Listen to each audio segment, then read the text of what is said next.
পুরো আকাশটা মেঘে ভর্তি আর কালো অন্ধকার হয়ে আছে চারিদিকটা। আর বৃষ্টি আস্তে আস্তে বৃষ্টি পড়েই চলে যাচ্ছে, কখনো জোরে হচ্ছে কখনো আস্তে হচ্ছে। তো এরকম বৃষ্টির দিনে কে কে বিরিয়ানি খেতে ভালোবাসো বলো? আমি তো বিরিয়ানি লাভার, আমার তো বিরিয়ানি ভীষণ ফেভারিট। আর কার কার আমার মতন বিরিয়ানিটার ফেভারিট সেটা আমাকে কমেন্ট করে জানাবে।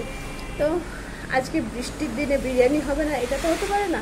তো চলো আমি আজকে বিরিয়ানি খাবো, আর তোমরাও আমার সাথে পার্টিসিপেট করতে পারো, চলে এসো আমার সাথে বিরিয়ানি খাওয়ার জন্য আমার বাড়িতে। তো ভিডিওটা দেখতে থাকো কন্টিনিউ, আমি তারপরে যাবো।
চিকেনের পিসটা দেখেছো কি দারুণ, তার সাথে একটা আলু আর স্যালাড।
আজকের ভিডিওটা কেমন লাগলো? যদি ভালো লেগে থাকে লাইক কমেন্ট শেয়ার কিন্তু অবশ্যই করবে। আর এই ধরনের ভিডিও আরও পাওয়ার জন্য আমার চ্যানেলকে ফলো করে দেবে আর সাবস্ক্রাইব করে দেবে। তো সবাই ভালো থেকো, সুস্থ থেকো সবাই। আবার দেখা হবে নেক্সট আরেকদিনকে নতুন একটা ভিডিও নিয়ে। তো আজকের মতন আসি, টাটা, বাই বাই।